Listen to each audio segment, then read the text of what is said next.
Hi, I'm Ron Jess for Jessfor30. It's always great to have an old friend on the show. This gentleman has maintained a solid reputation throughout Livingston County, the state of Michigan. Welcome, Tom Kizer. Ron, it's good to see you, buddy. I like the old friend, old being the operative word, so stick with that. we can agree on that. That's both right. We're ways. friends no matter what, but old, yes, I'm old. Well, we love the theme of the show here. We're supporting the veterans, charities, and foundations, and I'm trying to push that a little bit more and talk to people. And I know you have involvement, Tom. Yep. So, where were you born? Oh, God darn! I can't even remember when I was born. No, I was born in Evanston, Illinois. Uh-huh. But I only stayed there. They told me I came to Michigan about 6 weeks after I was born. So that's what my mom and dad told me, and I have no way to dispute it now because I'm the only one here. Well, you had no choice. That's right, exactly. Were you close to mom and dad, siblings, Tom? Oh yeah, very close. I've lost one brother in '74. He suffered from some horrible headaches, and frankly, the medications that they were working on, it got better of him than life. So it just kind of killed him. One time he had a seizure in front of his kids, two little kids. But I was very close to his wife and his kids, and so it was always good. That is good. Yeah. Well, you going back a little bit, like the 1960s and 70s in Howell, Michigan. What was that like? Different time than today. Yeah, a much different time than today. I mean, you didn't have this kind of thing. First of all, there was nothing like that. Everything was in writing. But in terms of the community and our politics, of course, we were dealing with. We had the guy Bob Miles, who was the head of the Grand Dragon. They said the KKK here, and we had some people that were supportive of most anti-government things, and I got stuck doing a little prosecution then because I was a prosecutor from '69 to '76, and we had some of those things. And but all in all, it was. We had an expansion of our judicial system during that time. I mean, things that were relevant to me because of the practice of law, that's a concern. And when I started, we operated in the great big courthouse in downtown Howell and a little building right next to it. And, I tried a lot of cases up in that second floor of the old courthouse. And, that's, of course, changed. So you went where to law school? I went to Detroit College of Law, now Michigan State. And I heard, and I'm not sure, so you'll tell me, you got out of law school. There was some difficulties going on, something with the prosecutor, and you became prosecutor. How quickly? That's interesting. I got first of all, I went. When I got out of college, I went to North Carolina, worked public health service for a year and a half. At in the Fayetteville, Fort Bragg, Camp Lejeune area. And I came back to law school in '65, and I graduated in '68. From downtown, we drive downtown Detroit every day. Matter of fact, one time drove the dean of the school down there because he lived out in South Lyon at the time and needed a ride down, so it was kind of a nice thing to be able to do. And I graduated in '68, took the bar, and I think I took it in June, May, somewhere in there, passed it in a couple months later. I got the notice and ran for prosecutor. And I cannot tell you, there was dissension at the time, and there was a lot of stuff going on in the judicial community at the time and the legal community. And I guess the people of our county were kind of the victims. They wound up deciding there needed to be change, and they got stuck with me. But it was I worked hard at it, and I really learned a lot.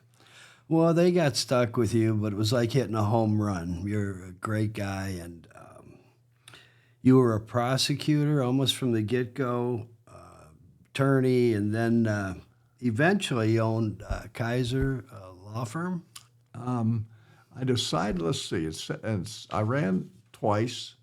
I ran the first time, got elected. Then 4 years later again, and in '76, I I quit. By that I mean I got out of the business and decided I was either going to be a bureaucrat the rest of my life or I was going to try to make a living on my own. And I started my own practice, and we grew to some extent. And we had some other attorneys, some good attorneys that I worked with over the years. A couple of them became judges, and that was a good thing. One of the things a former friend we've talked about is a really good buddy of mine, Mike Gallagher. Mm-hmm. And he was assistant prosecutor for you. And he's just a great guy. And he said that you treated him so well, and you didn't criticize his work. And he said you were a great trial lawyer, and that the juries liked you. Well, I mean, I can't answer that. I think maybe the proof of the pudding might be I had quite a bit of success in trying cases because you can't fool juries. You're either going to be straightforward with them or you're not. I had a couple people that I represented I didn't much care for, but if you're honest with the jury and the facts weren't there or the law didn't support the facts, usually the jury's made the right decision. And I liked doing that. That was kind of my arena where I enjoyed my work. And Mike was a super trial attorney.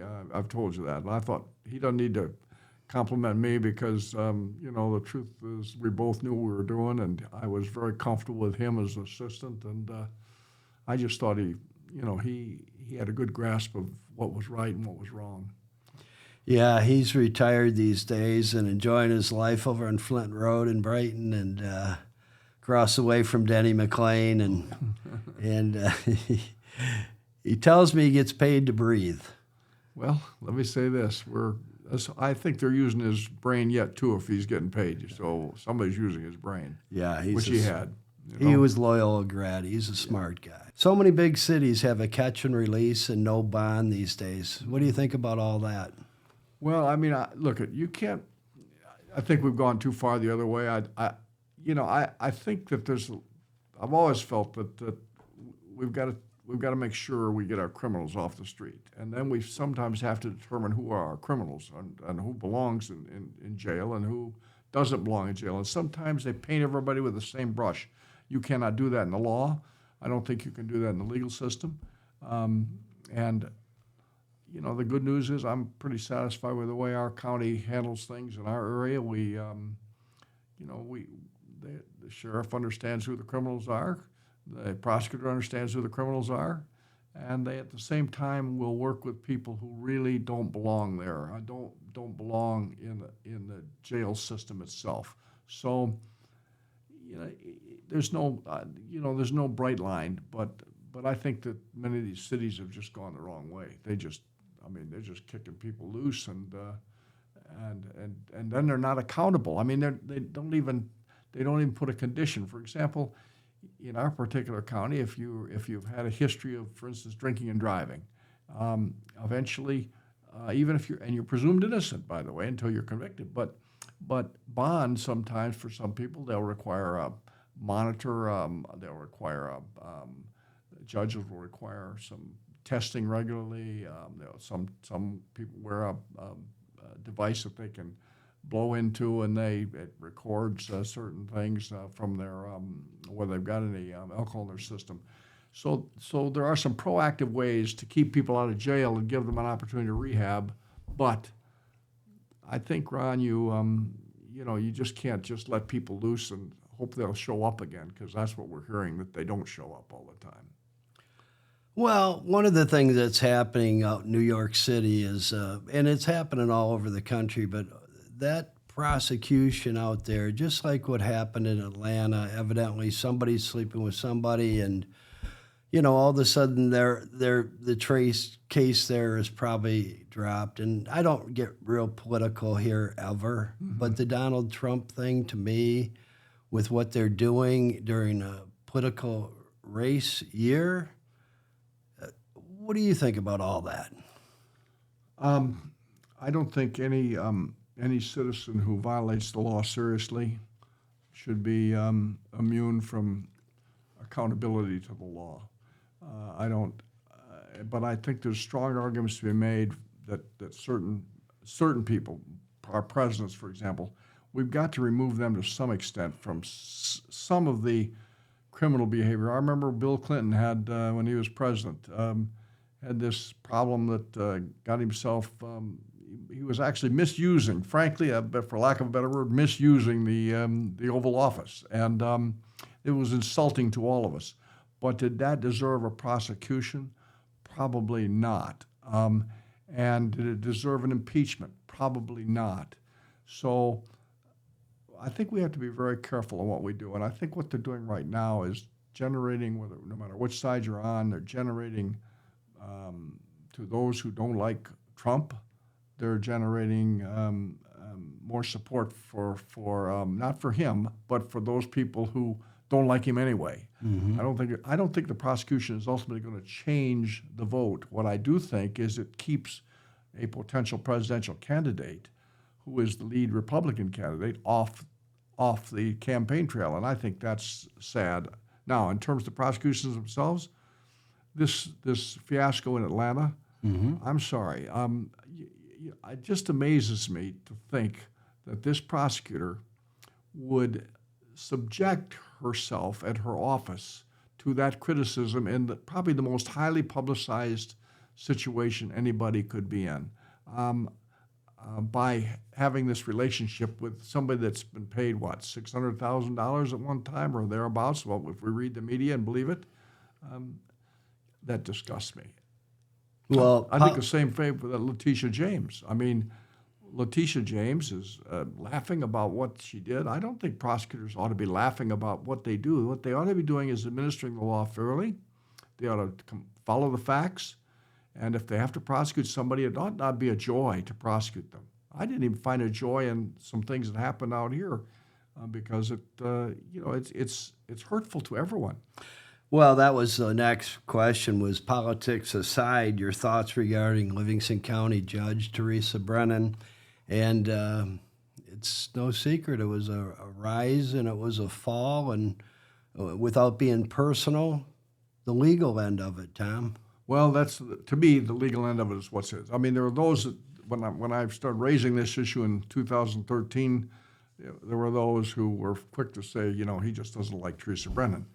This was not about liking or disliking her. I mean, I can have my own opinions, okay, but my own opinion was not what controlled the day or pushed my narrative at that time. It was that there was this much too close social relationship going on between the lead detective from Michigan State Police on this murder charge and this judge. And, at that time was just rumor.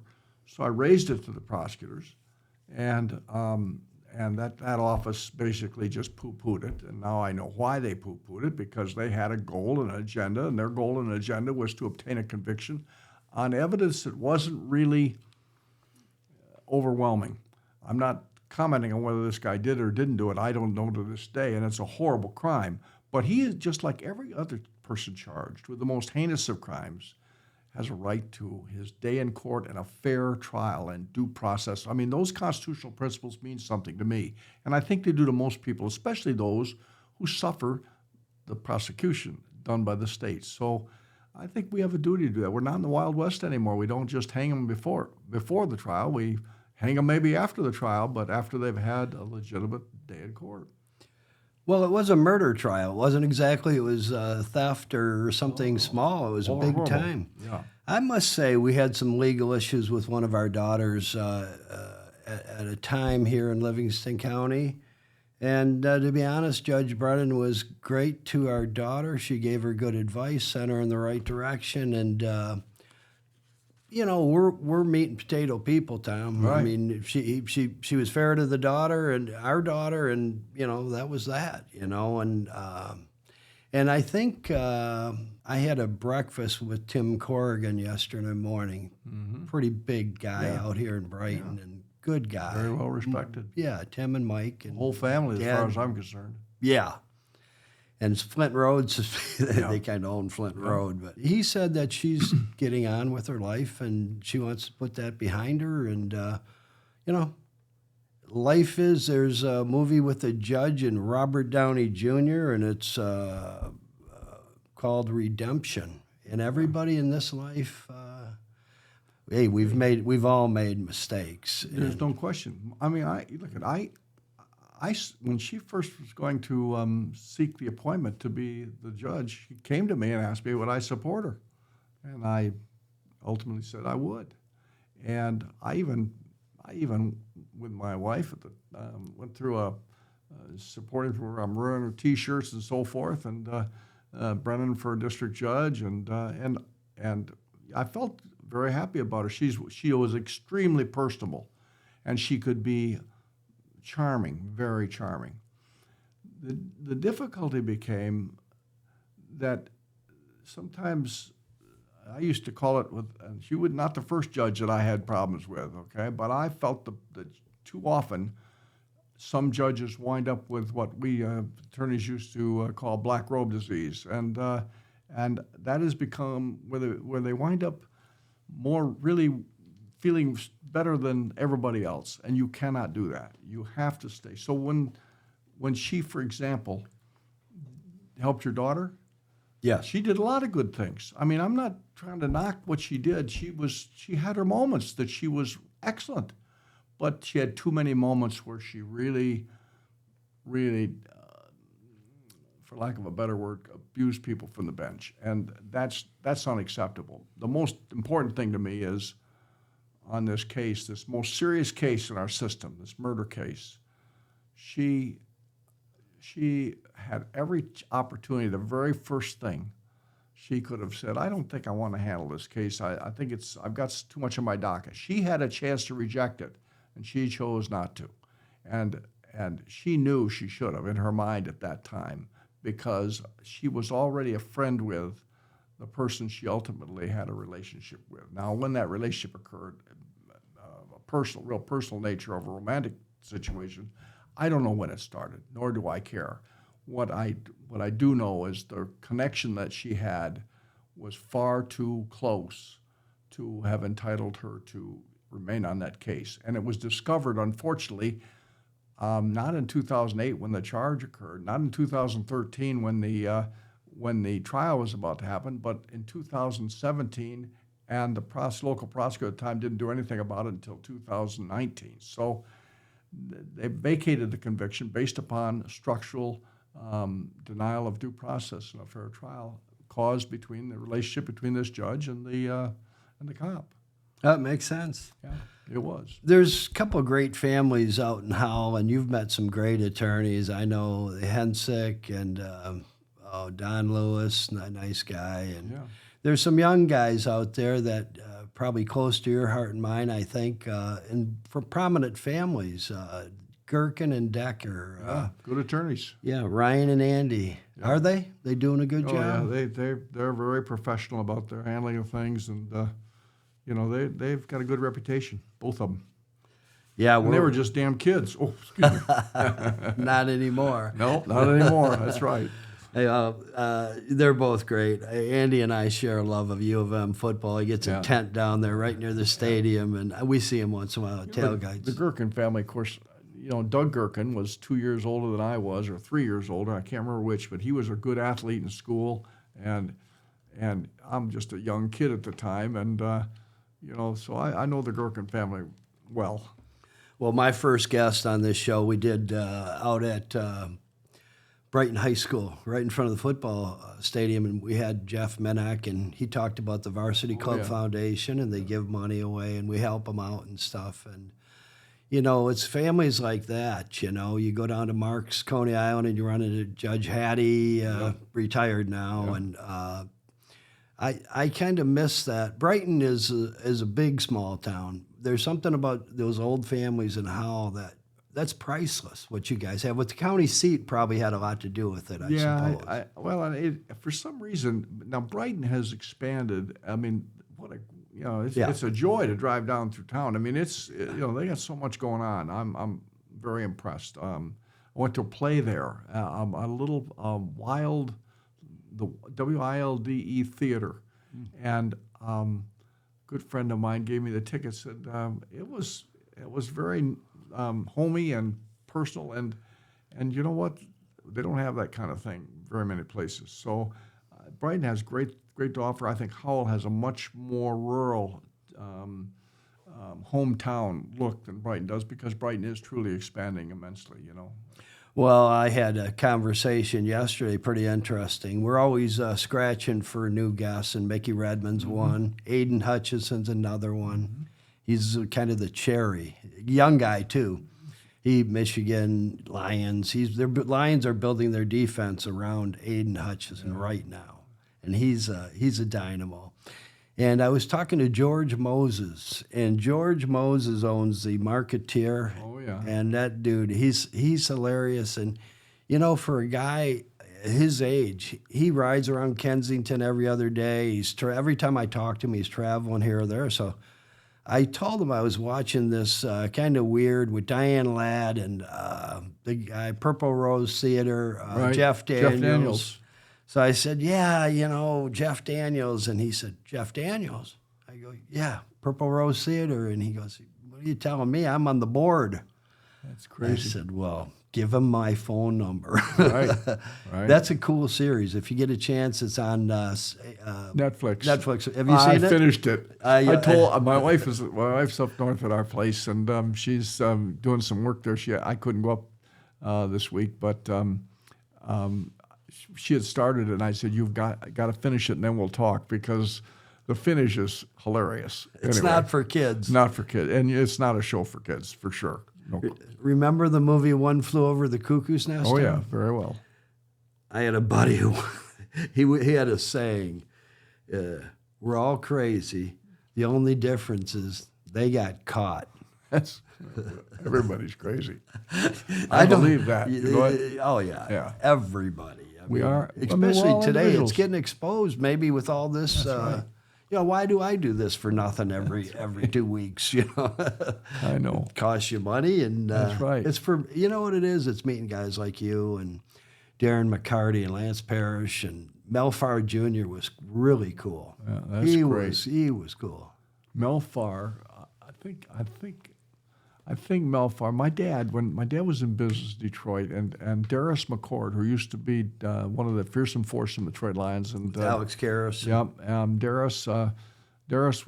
I did a lot of work for Darris over the years, but every year I know I was in law school at the time. My dad would have a hayride, and all these damn Lions would come out with their wives or girlfriends or whoever it was, and I mean we had. I'm trying to think. Lem Barney. Lem Barney was there. Night Train Lane. A lot of them. Bobby okay? Lane. No. Bobby Lane was gone. He was too far gone. But Wayne Walker, Joe Schmidt, Mike Lucci. yeah, all that of them, group. all of them, and you know they're guys that team effort. I mean, the difference between people in individual sports, for example, and many of us who haven't played team sports to the extent that these athletes do, what I've learned about them is that they are huge into team. I mean, they're not individuals, and I hope it's still the same. It seems like in a lot of ways it is. They are focused on togetherness, so they stick up for each other no matter what happens, and that's a big deal. I mean, it impresses me. It really does. Always has. But they're also crazy. When they party hard. Get out of the way. That's right. Don't That's let right. them tackle you. That's Alex right. Karras will hurt you, you know. And it's really funny because talking about the team, my daughter works for Medtronics, and Christy's done a good job. Yeah. All Laura and Jeremy, fantastic. But you know what Medtronics does? I don't know. They put more body parts in human beings than anyone on the planet. Really? Yeah, that's a great company.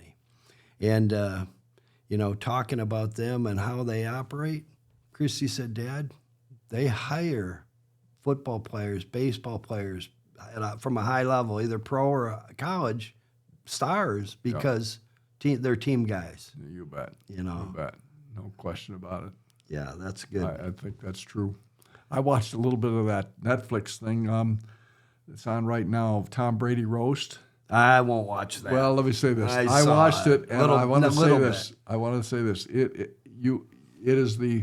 It's really very gross. Okay, and you know but what I observed, what I still will always take away from it is the same thing that has happened. These guys they really harass each other, but they are very close to each other. I mean, they're a team, and so the teammates are always going to be teammates, and to that extent, I liked it. But beyond that, it really grossed me out. Well, it's funny you say that because the last guest here was Mel Farr Jr. And what happened was he made a comment. He was in Atlanta. I told you we were doing the remote reading or show, and he made a comment during it. He said about Mark Mester. Now, Mark was Catholic Central, Michigan, the NFL. Right. He was Brother Rice, UCLA, and they ended up being roommates as pros.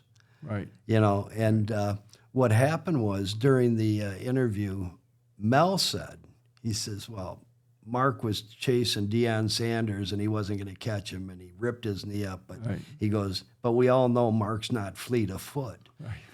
Mark Mester called him and took him to the woodshed after he saw it. I love it. And they both laughed about it, But as I say, there is a certain camaraderie that you have to like about team sports, especially these guys at that level. Yeah, that's where it's at. Yeah. I mean, you get bad apples and everything. So don't get me wrong. I mean, there are a few of them that they'd like to get rid of. But by and large, I watch them over the years. They're very, very much oriented together. They have each other's back, so to speak. Yeah. Tom, do you have any dream vacations coming up? Anything or you've taken? Every day is a dream vacation. When you get to be 82, you got to enjoy every damn minute. Well, I'll be seeing you up north. Hopefully this summer. You're on Higgins Lake. We're on Houghton. Michelle and I just had the Tri-Tune dropped in the other day and came home for that AOH thing where we had 300 people last night, burger night. That's great. And you raised a lot of money, didn't you? It was, well, I was the guy trying to get new people to put ads and things in, and they grabbed me to do that. They figured I could talk a little bit. So, we did. That's your strong suit. You're friendly and you can talk. That's good. Thank you, Tom. Yeah. We can end this now. No. That's a good note to always end something on, right there. Your young kids, John and Annie, I know them well. I really like John. I end up seeing him at weddings and here and around town, and the Murray weddings or Gherkin weddings. And he's now starting on a career. What he loves is golf, and he's a pro golfer. Yeah, he's it's funny. He's been connected with another guy, a guy by the name of Ryan Erksleben, and they have a teaching facility out on Old 23, and they've got all the modern. I mean, everything today is technological, and they got everything. They can look at your swing speed, they can look at your ball speed, whatever it is. I don't even understand it. And John's had a lot of lessons before, and he's taught before when he was in Florida, and he decided he wanted to get out of the insurance end at the time, and it's been real good for him. He likes it, so that's part of the battle. Yeah, we started this at 66 years old, and it was like a passion. It developed more into a passion. When you do something you love to do, you got to do it. You got to do it. We're only here once. So it's America. At least in my world. Yeah, I don't think we're going to get to come baback. You never know. And I'll be coming back as a snake because that's the way we have to. We lawyers are not going to we're not going to come back as the cream of the crop. They're going to punish us some way. The good Lord is. I'm not touching that. Tom, back to law. Any particular case that you could talk about that really, a couple maybe that really struck you over the years that were really great? Well, let me tell you, in Livingston County, there was, when I was first prosecutor, within a short time after that, probably a year later, there was a horrible, horrible murder out on a bright young lady, a Brighton High School student. She was in her senior year. She was involved in March of Dimes, but that time was a big deal. And is that in Pleasant Valley over that way? Pleasant Valley Road. I heard about that. Yeah, it was such a sad case, and I had to try that case. That one always stuck with me because her parents, who are I think both deceased now, her parents were such nice people, and she was really a sweet girl, and she died in her girlfriend's arms, and her girlfriend was a witness for us, And her girlfriend, by the way, is still in our community. I see her once in a while, not personally, but I see her on Facebook or something. And she bakes cookies and she does a lot of bakery stuff. So Nice. but sweet, she was a sweet lady, and so that case got me. I did a case in Oakland County. Detective was charged, captain in the Oakland County Sheriff's Department when Nichols was the sheriff and Dick Thompson was a prosecutor. And Thompson charged this guy with 35 counts of what he called the most serious crime and corruption in Oakland County. And we wound up going to trial and everything. I mean, we never pled to a thing. He was acquitted on every charge, never anything, but acquitted on every charge. And we ultimately sued the county for my fees and so forth, and we got a pretty good settlement. Nice. Tiger Great and previous guest Lance Parrish, I was talking with the other day, and he said, I had written down that his book is coming out June 11th. It's called The Enchanted Season. Right. Season. 68? It's 84. 84. 84. He was a catcher. Okay. And a great I'm guy. not, let me say this, just so it's clear. I am not I love baseball, but I'm not a huge baseball fan. You talk golf, now I'm there. I can't call it. The live golf and everything, I'm turning that off. I love Scotty Scheffler right now. Anyway. Well, you grew up on a farm on Sexton Road. Yep. And your dad was a farmer, so you ended up working pretty hard, I'm assuming. My on the farm.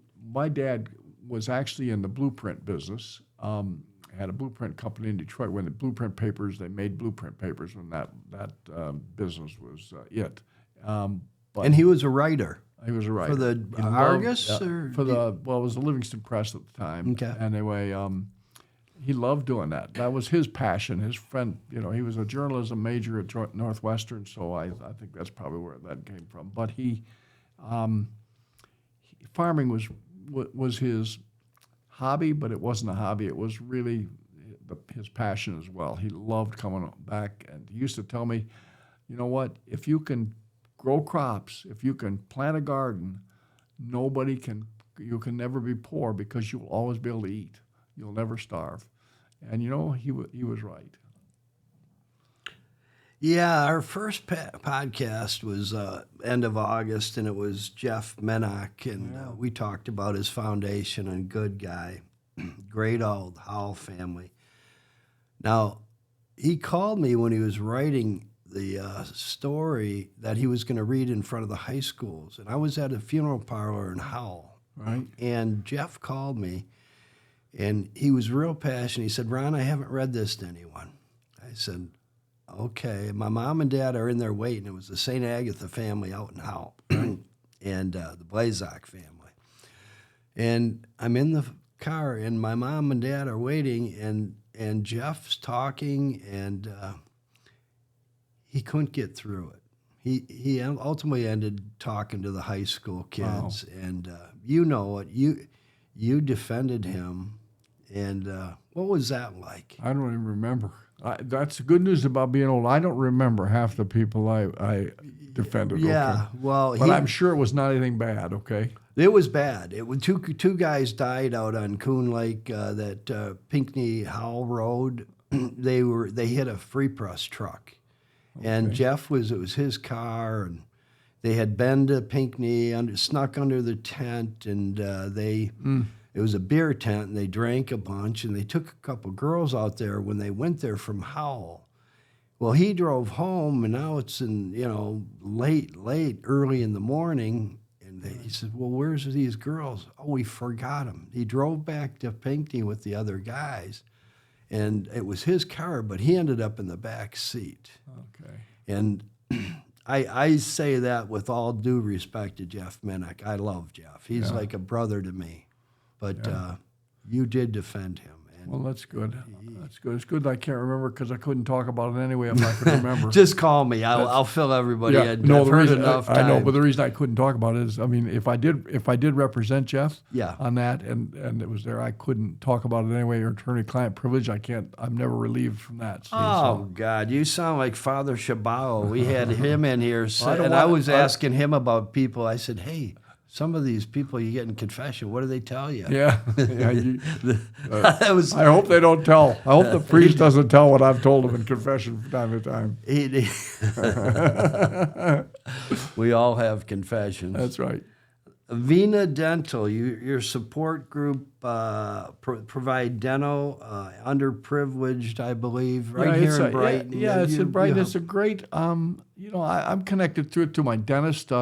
Brian Petersburg has, introduced me to it a few years ago, and I made a contribution to him at one time then, and then it's continued. So, I think they're a great organization. The dentists in this area, a good percentage of them really do some good for the community with that Vena Dental. They contribute time and they contribute effort, and Brian's wife is on the board there that helps to provide the services and so forth. They raise a good amount of money. That's great. They do, so it's a good thing. Yeah, that's great. We have 3 great sponsors that we've had. Some of them we've had on the show. We have, and I just have to mention them real quick. Mamma Mia's at Grand River and Beach. They've got great pizzas. Darren McCarty always says they have great za, And we have Tim Kaczynski. He's a dentist at 13 and Telegraph, Bingham Center area, and he does implants for priests at Catholic Central. Helps out. Good. And most of the Detroit Red Wings. He's working on Mickey Redmond for us. I didn't know those hockey players ever lost teeth. He's from the old, yeah. But the other one is Mike McHugh. He owns Clark Lake Golf Course in the Irish Hills. He bought it a couple of years ago. It's mid-60s. Wow, he decided to buy a golf course. And they put hundreds of thousands in, and he's a good friend of mine. And Tori's been nodding at me because we're running out of time. Just kind of wrapping up, Tom, what would you hope people think of Tom Kizer?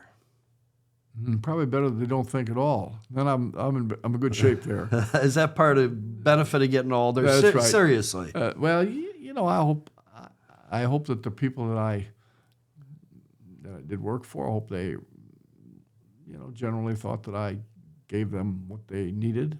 I hope that most of all, that I've given something to the legal profession that is positive and not just negative. I mean, I think judges all need a watchdog. They're all good people, but they sometimes screw up.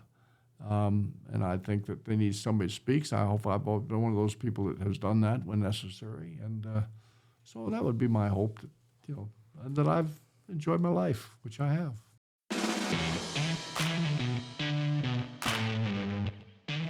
Okay, we're ready for the pickle session of the show with Tom Kizer, and I've really enjoyed this. Tom's a great guy, but let's see how he likes our pickles. I'm excited, as long as I get to take the balance home. They're all yours, buddy. Okay. They look good. Let me say this. They look good. Now, what happens if I get this and I spit it out? Will I say that that's yours? It's your fault? We'll delete that. They are great. You can have one too. Oh. Tom's the first one. These are garlic dill, asparagus, jalapeno. They must be they got a bite to them? They just have, no, they don't have a bite. They're perfect. Really? Yeah. You tell me. Pretty amazing. That's right. That after let me say this. I don't lie about food. If I don't like it, I don't eat it. Mm-hmm. I like these. But I have some grandkids that might like them too, some grandsons that love this stuff. That's great. So, thank you, buddy. Thanks, Tom. I appreciate it. Have a great day. You're great. Okay. Thank you.